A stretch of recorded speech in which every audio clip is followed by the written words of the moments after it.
Hola, mi querida comunidad de Silvia, Salud Inteligente. ¿Cómo están? Shabbat Shalom. Llegó de nuevo el viernes y aquí nos encontramos otra vez, como todas las semanas ya hace varios meses, estudiando juntos la porción de la Torá, de la Biblia hebrea, que corresponde a este Shabbat. Y la porción de hoy se llama Shmini. Y les voy a explicar. Para los que no me conocen, yo estoy en Israel, en Galilea, y ya hace varios meses que estamos juntos estudiando cada viernes por la tarde cuando empieza el Shabbat, porque en el calendario hebreo los días empiezan en el atardecer del día anterior. Entonces Shabbat empieza hoy a la tarde en Israel y continúa hasta mañana a la tarde, es decir, sábado a la tarde. Y se estudia siempre en cada Shabbat la Biblia, desde el Génesis en adelante, cada Shabbat una porción. Y llegamos ahora a la porción que se llama Shmini. Ahora les voy a decir en dónde estamos, en español, por supuesto. Estamos en Levítico 9, capítulo 9. Y ahí vamos a explicar qué quiere decir Shmini en hebreo, porque siempre en las porciones de la Torá tienen un nombre que a veces aparece en las traducciones al español, a veces se indica el nombre, a veces no.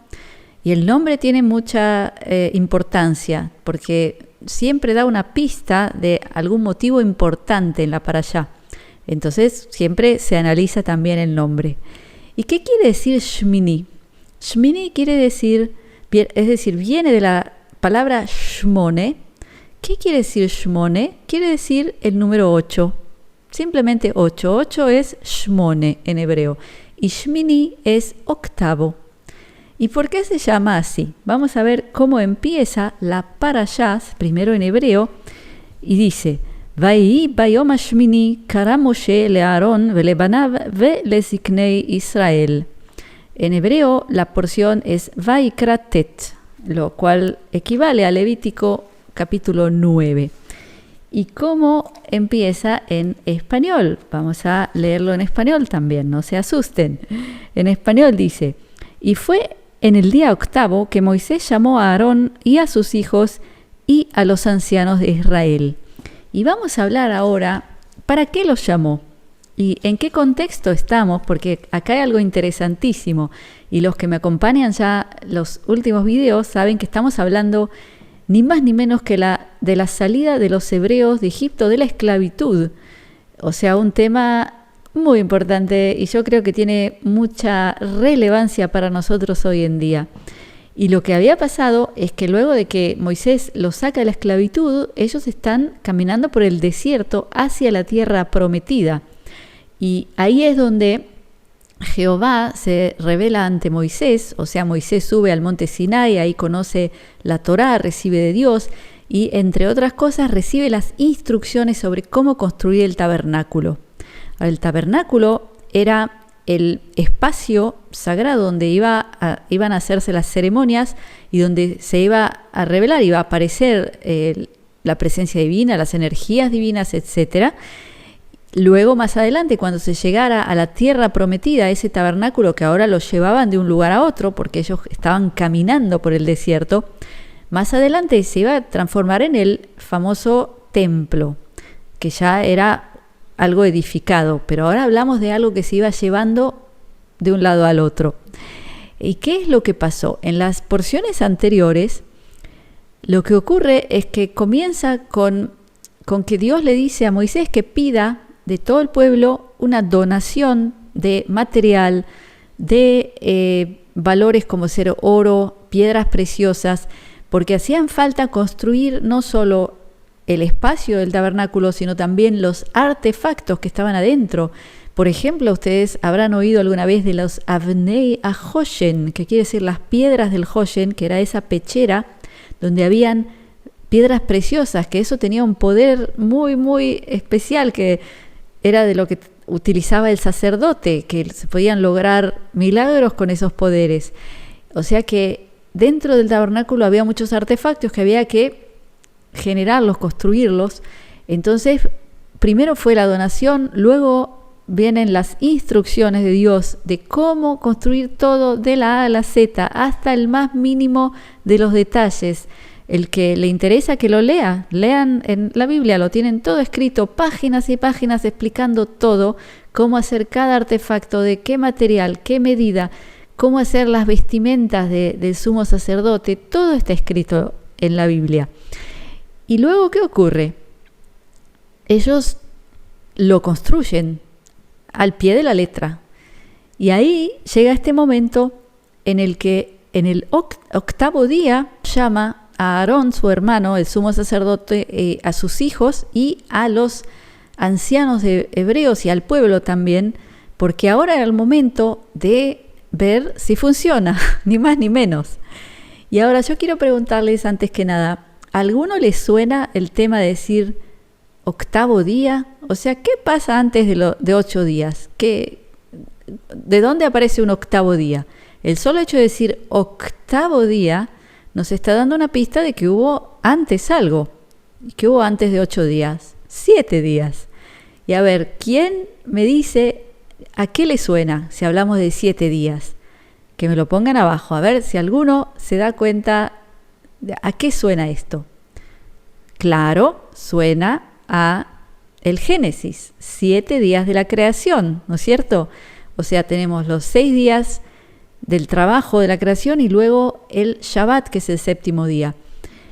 Y también recordemos, en el video anterior o 2 videos anteriores, hablamos de que en estas porciones últimas, además de explicar sobre cómo construir el tabernáculo, también se habla del Shabbat, de respetar el Shabbat.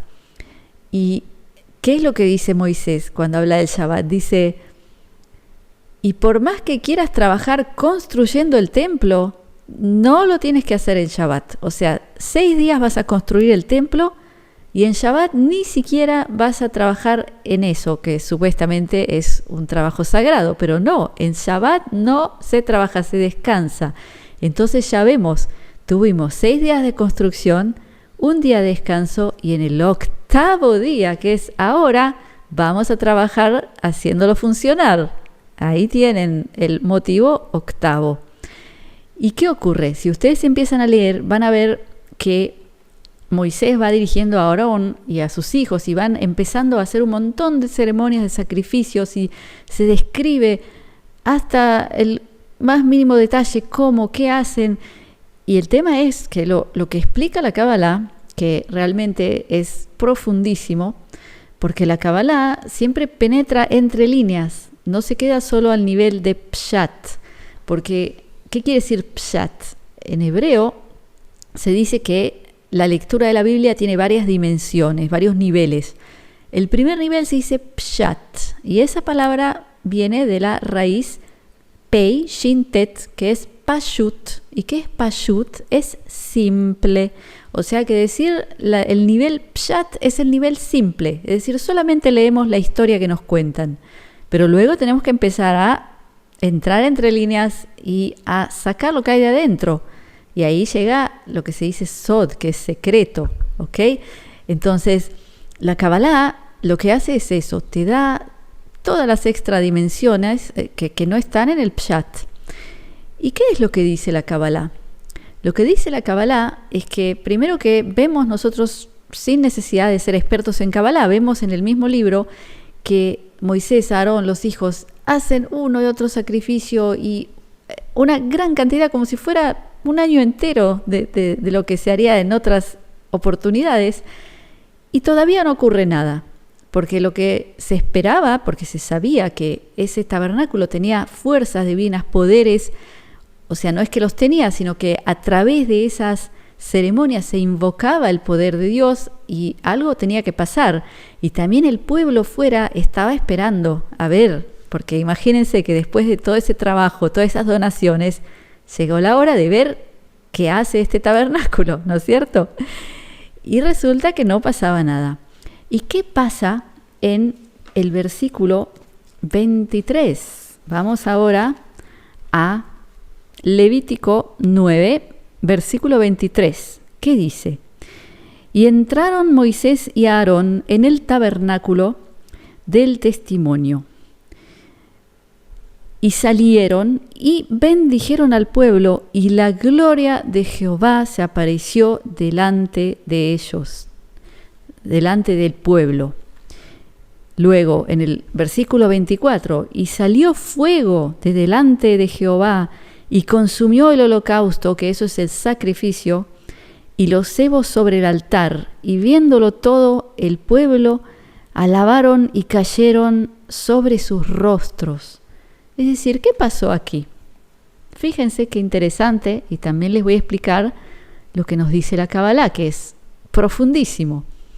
Que Moisés, Aarón, los hijos, estaban ahí dentro del tabernáculo haciendo instrucciones. O sea que había un plan de lo que había que hacer para recibir cierto resultado. O sea que ellos tenían una expectativa de algo. Y eso no ocurría. Y ahora imagínense ¿qué pasa en un momento así? Primero que Moisés, él era el líder, el que había hecho que hagan todo, él los había dirigido en todo, y él tenía que traer resultados, y de golpe no estaba ocurriendo nada. Entonces, imagínense que qué lado de él o de su hermano, de los hijos de su hermano, podían sentirse frustrados. A ver si juntos llegamos a entender esto.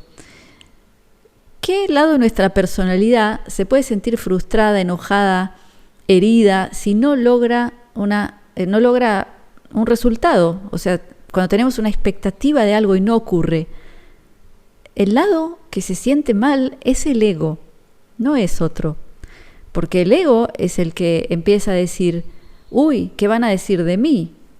Uy, van a decir que no soy lo suficientemente exitoso, o que no entendí bien las instrucciones, o me van a culpar por haberles pedido donaciones, quién sabe qué. O sea, el ego es el que entra en una especie de rabia o de miedo o de estrés, ¿no es cierto?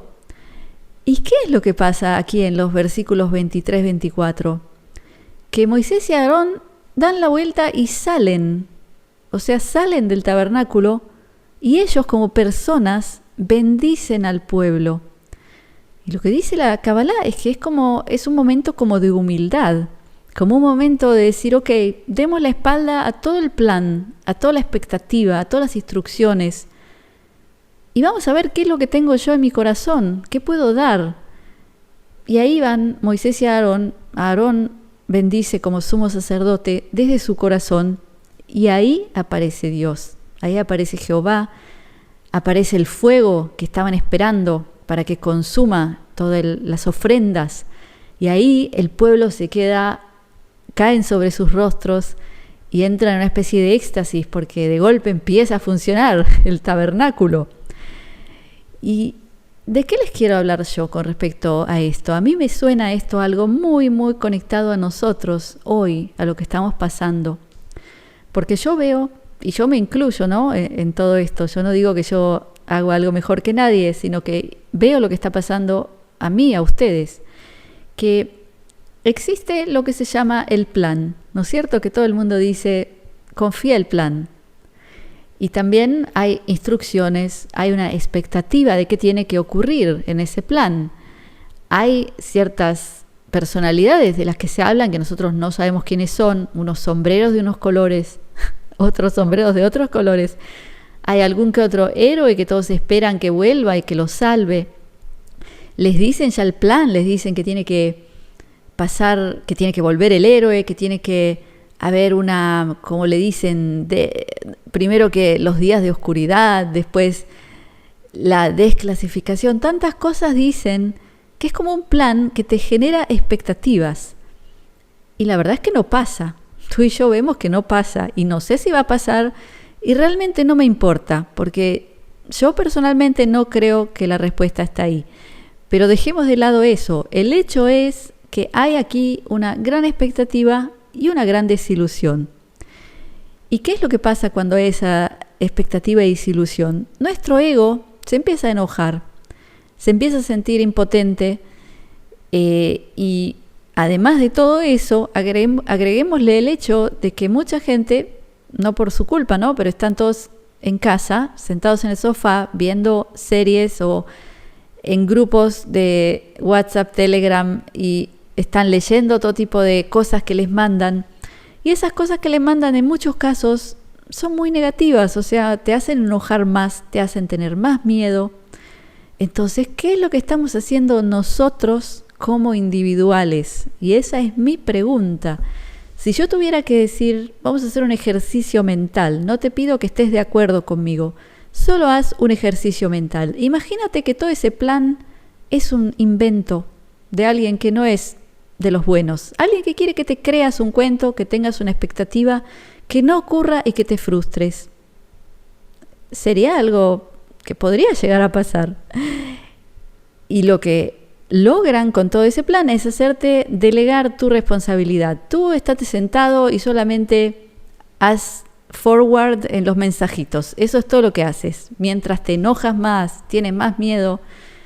Y yo digo, vamos a hacer este ejercicio hipotético. Digamos que le damos la espalda a toda esta historia, a todo este plan, a toda esta hipótesis que nos están tratando de vender, como que si no existiera. Y vamos a hacernos la pregunta, yo como individual humilde, ¿qué es lo que puedo aportar para que esta situación mejore?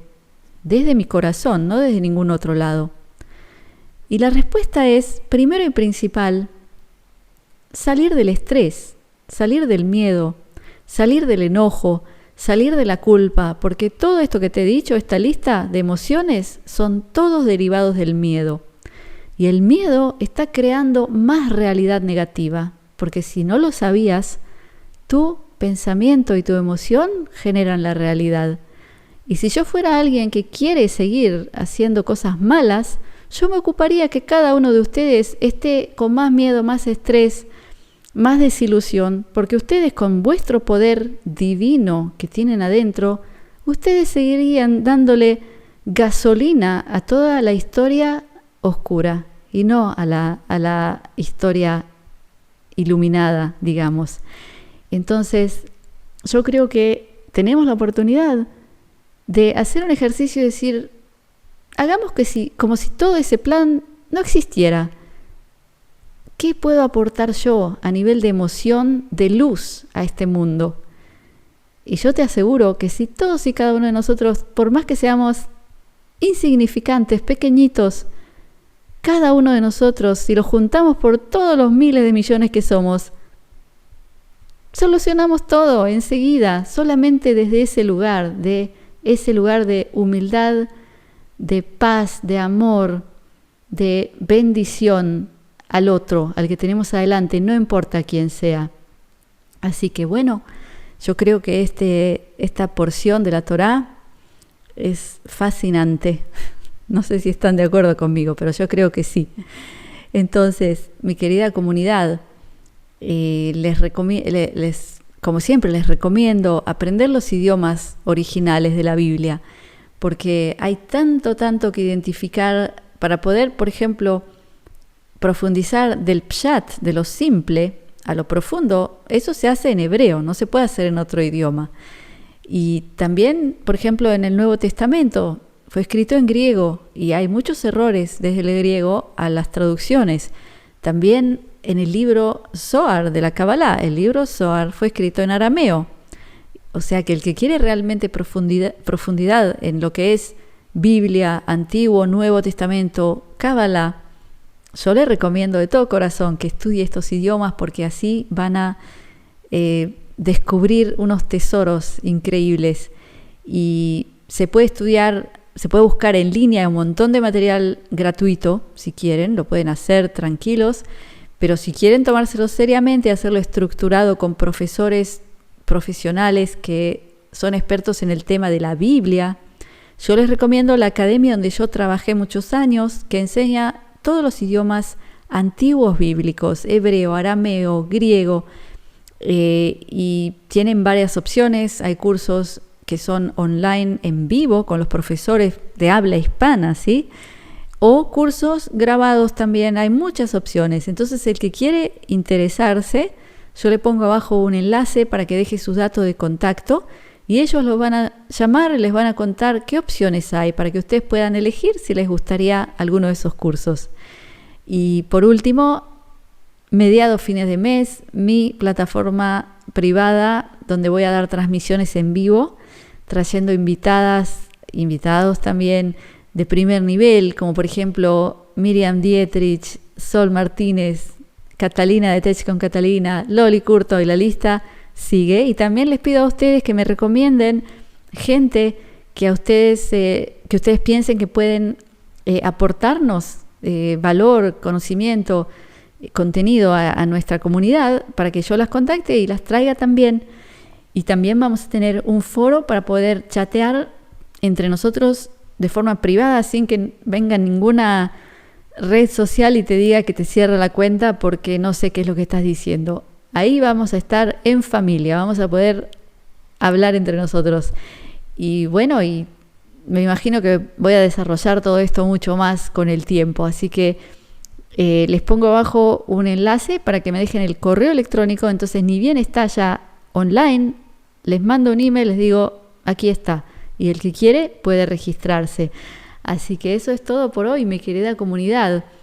Como siempre, mi bendición, mi brajá de briut, que es salud, de shalom, que es paz, de ahavá, que es amor, y shefa shel dvarim tovim, que es abundancia de cosas buenas.